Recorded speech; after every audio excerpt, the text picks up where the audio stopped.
Cette semaine a débuté depuis 2 jours avec une vaste campagne médiatique, avec des spots radio et télé pour sensibiliser les usagers à la sécurité routière et plus particulièrement à notre objectif qui est d'avoir 30 km/h vitesse maximale autorisée devant nos écoles pour sauver nos enfants.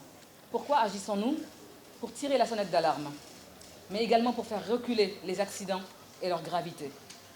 Notre objectif permanent avec nos partenaires est de lutter efficacement contre cette insécurité routière. Il est impératif que les femmes soient formées et sensibilisées sur la conduite à tenir pour protéger les enfants des dangers de la route, mais aussi des multiples défis à relever. Ces défis dépassent largement, d'ailleurs, la protection des enfants et touchent tous les usagers de la route.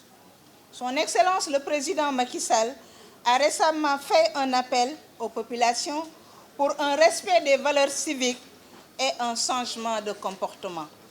Chers concitoyens, nous devons changer de comportement face à la route. Nous avons une population scolaire qui dépasse les 30 000 élèves. Vous comprendrez dès lors toute l'inquiétude que nous avons pour assurer leur sécurité.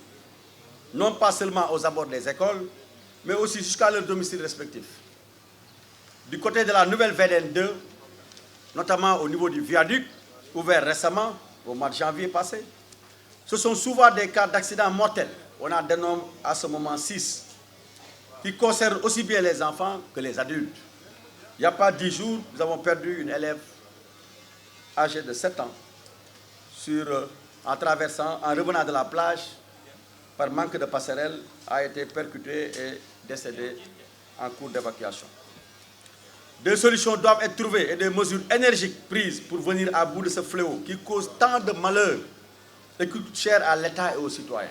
Nous appelons encore les communes, Monsieur le Président de la République, Monsieur le Ministre des Infrastructures, à décréter et à légiférer afin que nous ne dépassions plus 30 km/h devant nos écoles. Sauvons nos enfants et pour cela nous devons parler fort. Femmes de tous les combats, femmes célèbres, femmes anonymes, mobilisons-nous toutes pour donner tort aux prévisions des statistiques qui prévoient 65% d'augmentation de la mortalité d'ici 2030 si rien n'est fait. Nos enfants ne doivent plus être des victimes. Chaque enfant a droit à la vie et à la sécurité.